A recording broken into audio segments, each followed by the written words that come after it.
On today's show, we talk about Trump's speech yesterday before the United Nations.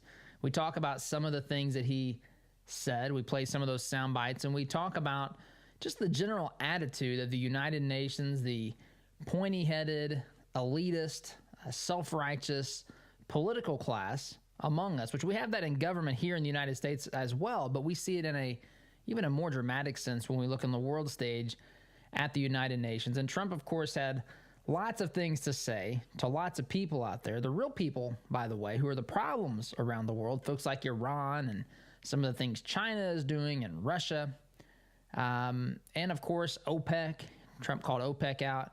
Trump called a lot of folks out. But Trump's message to the United Nations, I think, is refreshing to those of us that want to see America governed according to her constitutional roots. America is autonomous. America is sovereign. It doesn't mean that we don't cooperate with the rest of the world.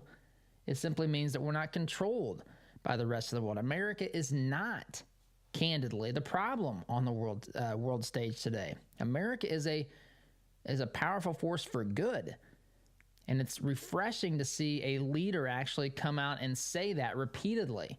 Even though they laugh and mock, they laughed at him at the beginning of his speech for bragging on some of his accomplishments. But look, that's the only way we're going to know about them, because heaven knows we don't hear about those things in the media. So we talk about that today. We play some of those sound bites. And yes, I know about Kavanaugh. And yes, I know about the hearing tomorrow with the Senate Judiciary Committee, with, of course, Kavanaugh and with Dr. Ford and all the other allegations on overtime, by the way. We talk a little bit about Ted Cruz and how he and Heidi, his wife Heidi, were confronted by a bunch of radical protesters at a restaurant in Washington, D.C. So we talk about that on Overtime, which, by the way, if you want to become give Overtime a try, just go to toddfradio.com/overtime. You get a free week to test it. But we talk about that on Overtime today. Guys, as always, I appreciate you listening. Thanks for supporting the program, and have a great day. We'll see you tomorrow. Take care.